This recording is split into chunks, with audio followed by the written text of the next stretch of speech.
I had this scene, a horseback riding scene, and they had the camera truck following me, so it was a real close-up. Right. And they saw the dailies, and my dad said, "You're going to learn how to ride a horse, or you're getting out of this business." Oh my God, it was so embarrassing. So for the next 6 weeks, I went every day, I rode. They finally reshot it, and everything looked great. But it's a great lesson, because when you're going on a film and you're not familiar with something, you got to prepare, you got to do it. Because you can't be thinking about that stuff, because then your acting goes right out the window.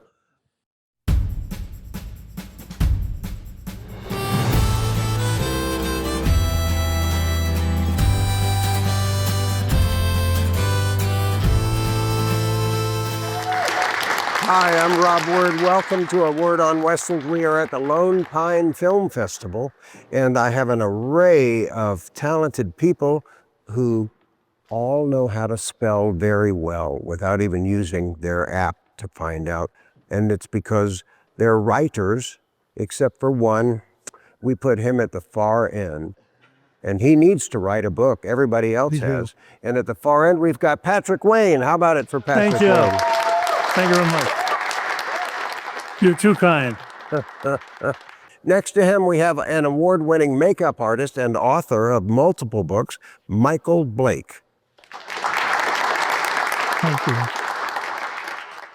And next to him, the tallest person in the room, obviously. That's why we've seated him in a lower chair than anybody else has here. It's so comfy too, Rob. Thank you. Is Alan K. Rohde. Thank you.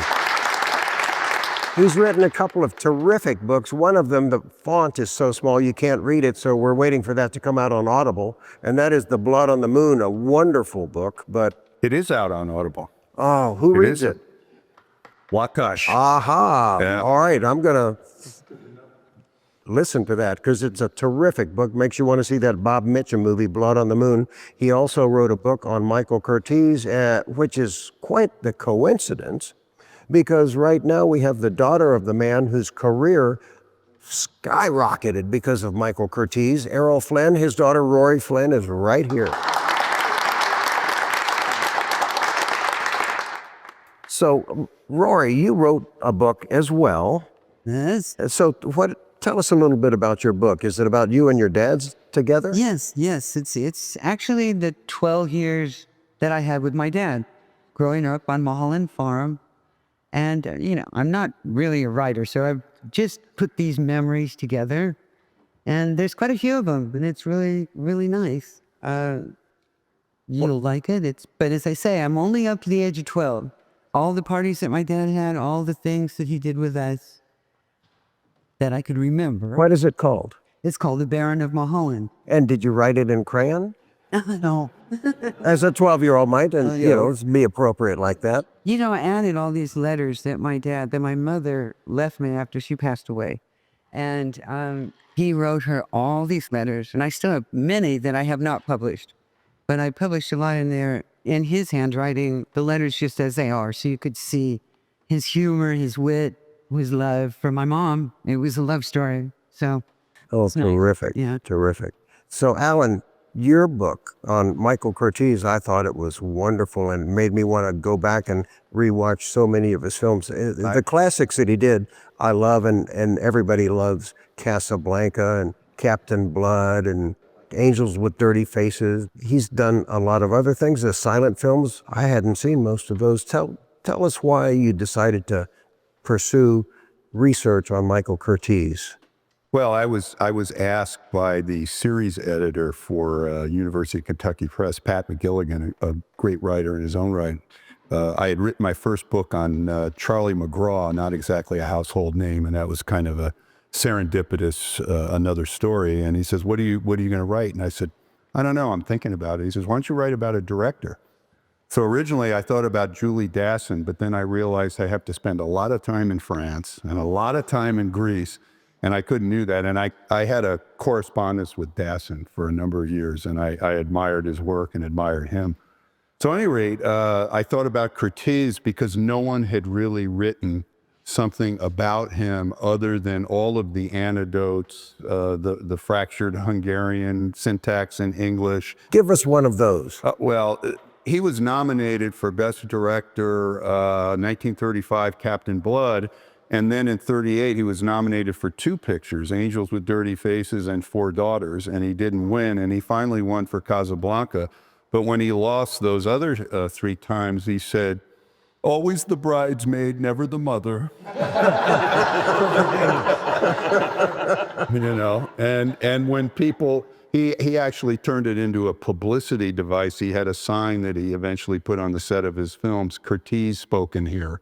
And his broken English was Curtizisms and so on and so forth. So he, you know, he always said, "Of all the Hungarians in Hollywood, I speak best goddamn English." You know? So that was Mike. But what I found out was, real briefly, is that we celebrate the 4th of July every year with Yankee Doodle Dandy. We celebrate Yuletide with White Christmas, and we get very sentimental and fall in love every time we see Casablanca.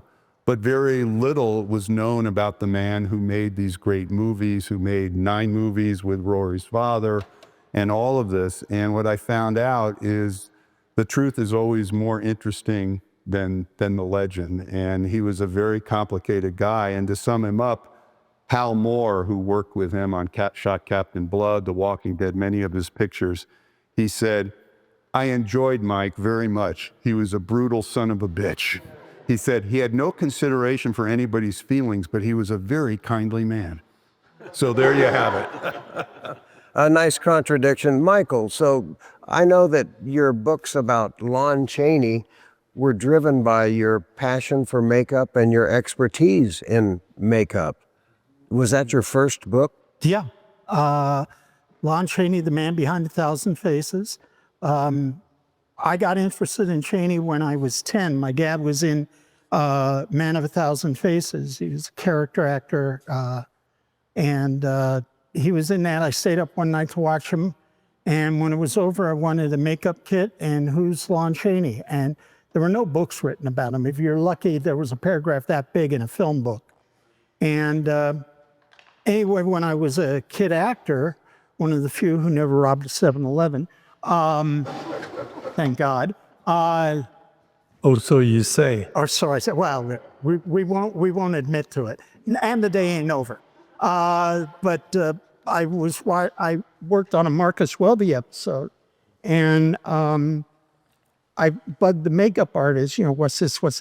So, and my last day, he came up to me and he said, "Are you good at fixing things mechanically?" I'm 13, and I'm thinking, you got a whole crew here who can build a set. Why are you asking me?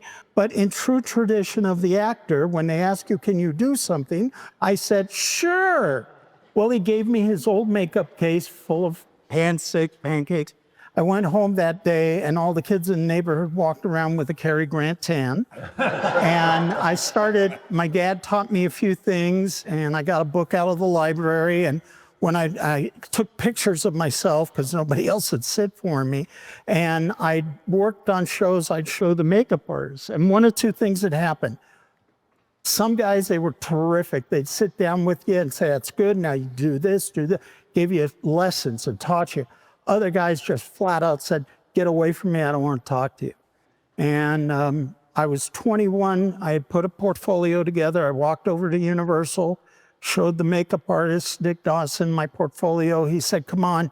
He took me in to meet the head of the makeup department.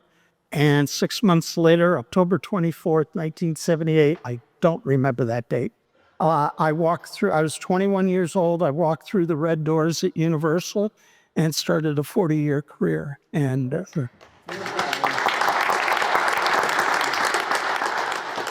Excellent. Well, Patrick, Yes, sir. your career, were you ever into makeup like that? Who was your favorite makeup artist? Yeah. The only makeup I did was for all the lies I told in my life. No interest in makeup, but had a lot of fun getting made up. It does change you when you get made up. It puts you into character. It's definitely something. And I'm wrong when I say I wasn't into makeup, because when you do theater, you do your own makeup. And my barber was in this salon, she had a fellow in there, and he taught me how to put makeup on and what makeup to buy and everything. I still have my little makeup kit at home. I haven't worked in 25 years, But you still shave your legs every day. well, doesn't everyone? That goes without You saying. don't use Nair? I mean, come on. Yeah, boy, you're dating yourself. That product has been banned. The only reason I remember is my mother used it. That's right. And how about the smell? Do you remember the Yeah, smell? oh, it was rancid. Oh, Yeah, wow. yeah, I remember. I worked in the last film of Michael Curtiz. We're talking about Michael Curtiz. COMANCHEROS. It's a big story of a big land, of two reckless adventurers who started out as sworn enemies. My friend, you're a very brave man. And pretty soon you're gonna catch on I ain't your friend. We were in a hot, dirty, filthy, dusty location, and he was pretty frail. And it definitely, the elements had their effect on him, but he still had the acerbic wit that you described before, and pretty exciting to work for him. We also had a great cast in it, so. Lee Marvin. Nehemiah Persov, Ina Balin, Bob Steele was in that well, too. but the Stuart Whitman. Stuart Whitman, thank you. Was Stuart he that Whitman. short? Huh? Was he that short? Well, look, I'm sitting down. If I were standing up, I would be right. Stu Whitman, great guy. Yeah, he was. On Comancheros, that was shot down in Durango, I think, wasn't it? No, Where- Moab, right? Moab. Right, you are Moab, Yep, the Red Door. yep. And Michael Curtiz, you said his health wasn't good during that film. Didn't he leave the production? He was carried off. He did, yeah. Literally carried off. What I was told is he was walking, well, first he was falling asleep in the director's chair. He was riddled with cancer. He had had cancer discovered 2 years earlier, and it had already spread. And believe it or not, his wife and his doctor didn't tell him that he had cancer. So when he found out that he did have cancer and it spread, he accosted the doctor, and the doctor said, well, Mike Bess told me not to tell you, because how many pictures would you have done if you had known that you had terminal cancer? And Curtiz, who lived to make movies, says, you're right, it's better not to know. Wow, you let him off the hook. Good for him. Yeah. But he fell on location, and they x-rayed his leg, and his leg was like lattice work. So they literally, he took over, and Pat's dad probably directed, what, 60, 70% of the movie? Not quite, but yeah. Yeah, at something least like 50%, that. yeah. Duke Wayne took over and finished the Yeah, movie. that was the bane of my existence, because I had this scene, a horseback riding scene, and they had the camera truck following me, so it was a real close up. Right. And they saw the dailies, and my dad said, "You're going to learn how to ride a horse, or you're getting out of this business."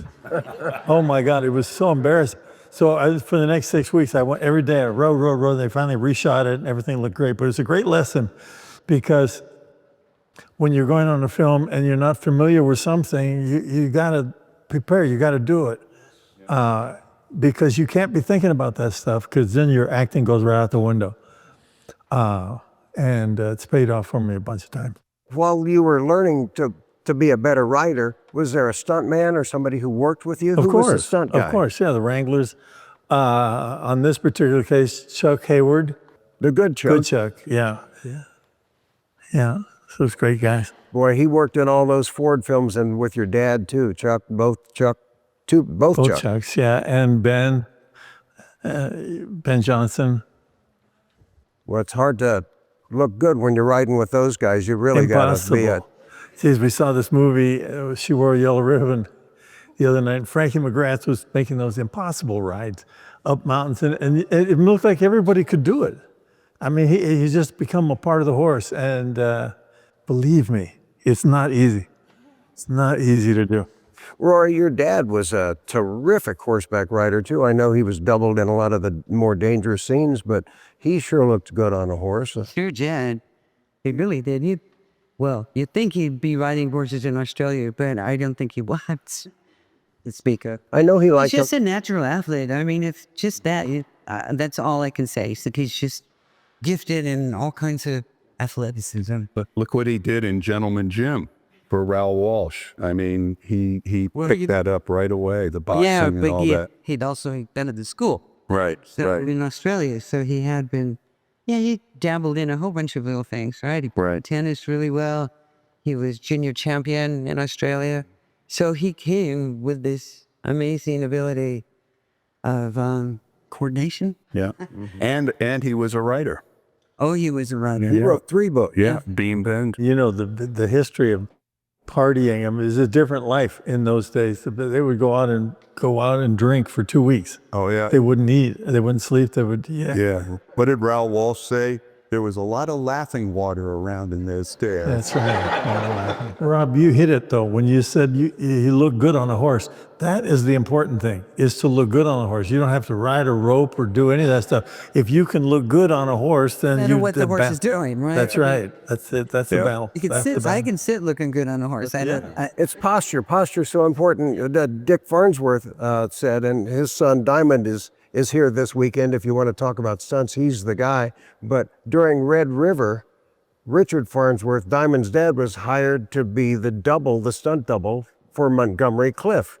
Montgomery Cliff is a New York actor, didn't know anything about horseback riding, and so they told Dick, they said, work with him, teach him how to ride. And so Dick introduces himself, they get to talking, and Montgomery Cliff says, you don't need to teach me how to ride. He says, what you want to do is teach me, please, how to look good mounting the horse and dismounting the horse, because every time they see me riding, it's going to be you.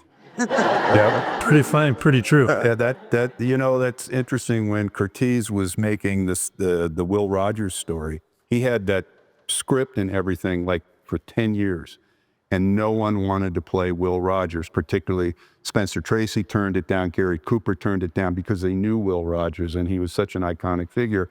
And then it was Joel McRae's turn, and what McRae said, look, I can't play Will. He said, I'm a good-looking guy on a horse. I look good on a horse, but he said, I'm not the guy to play.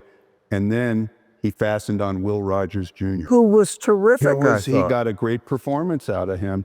The problem with that film, the film is good, but too much time had gone by where Will Rogers had passed away. And by the time the film was produced and released in '52, too many people had forgotten about Will Rogers. Biographies have to have some drama too. You can't just tell a life story. Absolutely. You got to have some conflict. You got to create that stuff.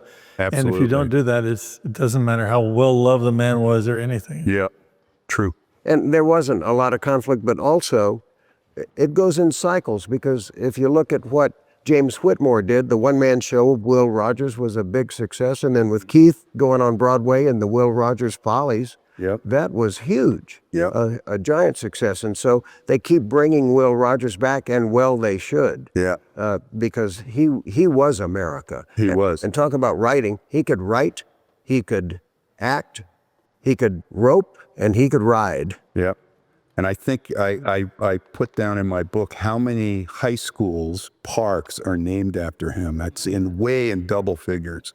He is a seminal figure in Americana in the 20th century. There's no doubt about it. And John Ford directed some of his best talkies too. Steamboat Round the Bend, Judge Priest, different films. And Will Rogers was the #1 box office draw in, I think, 1934, the year he died. Yeah. He and Shirley Temple. Temple. He and Shirley Temple saved 20th Century Fox from the Depression. Individually, yeah.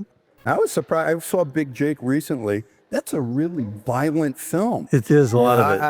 I was kind of surprised by that. My dad could get away with sticking a pitchfork in a guy's chest. Nobody else could. I mean, he'd be like the worst person in the world, but I don't know. Yeah, Greg Palmer kills a dog with a machete. And then Greg's the one that gets the pitchfork, too. Yeah, and deservedly so, let's face it, be honest. But I do have to say about that film, Richard Boone was one of the few actors that could hold a scene with your father. It definitely, shit-faced or not. Shit-faced or not. Oh, so didn't he have a scene where he had a problem with finishing the lines in Big Jake? Well, that was when he was looking at the money and he kept falling over, right? That's a good story that people may not have heard, where he falls over multiple times, and finally he falls over and gets the line right as he's lying on his back, and he goes, I did it. That's the story. Yeah.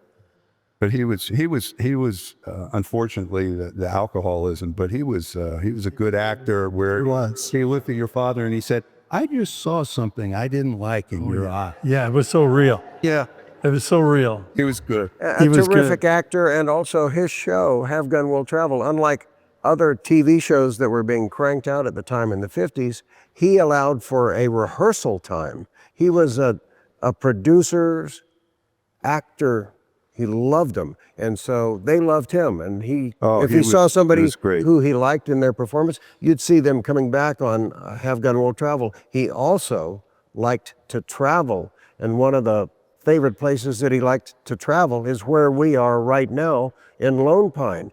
He'd leave the Paramount lot there in Hollywood and bring his crew, and they would come up here for 6 days with a cast, shoot 2 episodes, one every 3 days, with the same cast where they'd be a bad guy in one and a good guy in another. But he just loved the location work. So he not only shot multiple episodes up here in Lone Pine, but in Oregon and just different places. He loved to do the location work. And that's why those shows, I think, hold up so well compared to I others. watch them every morning. I got too. the paper, I got my coffee. Have Gun Will Travel is in the background. And I recently saw one. I'm friendly with Barry Chase, who's still Barry with us Chase. at He is? 91.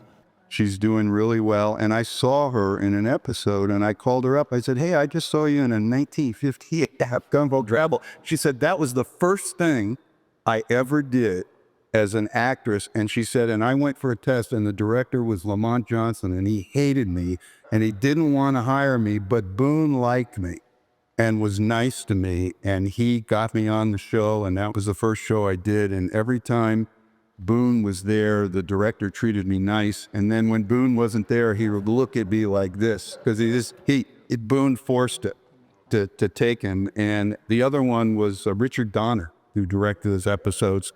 I did a tribute to the late Alan Ladd Jr. and hosted that in Hollywood, and Dick Donner was there. And I brought up something, integral to his career, an episode of Canon. Oh my God. He says, they always bring up your best work. And so I said, somehow we got on Have Gun Will Travel, and he said, I directed an episode of that show, and the actress, I wanted her to do something, put something down and go here, do that. And she said, well, Mr. Boone told me not to do that, to do this. And Dick said, I'm the director. You do what I tell you to do. So she did. And that's the only episode he ever directed. Right, because Frank Pearson called him in, who was the producer, and said, I don't think we're gonna use you. Okay. That was Dick Boone's show. It was. 100%. My dad did he did 2 episodes, but one episode they shot up in Squaw Valley. And it was the first thing Clu Kaluger did out here. Right. My dad, in the story, they build a sled, and my dad and Richard Boone are pulling Clu and this other guy. They're both wounded.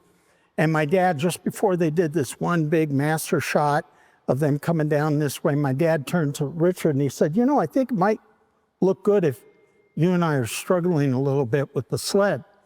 And in all seriousness, he looks at my father and he says, Paladin never slips. Wow. Well, Bill Wellman Jr. also got on that show, and he said, I had my own wardrobe. I showed up. I was ready to go. And Boone looks at me and goes over and he says, kid, there's only one guy in this show that dresses in black, and it ain't you. Oh, yeah. Oh, big mistake. Yeah. You said Squaw Valley. The young folks call it Palisades. They've changed the name of it. Oh, yeah? There's no Squaw Valley no more. Part of the... Politically correct. That's right, yeah. How can they do that? How can they change I the know. name of the state law? It's tough. They tried to take my dad's name off of the airport. Yeah. That got stopped, didn't it? It did. The Board of Supervisors said they do it every 10 years. They try every 10 years. They try to do it.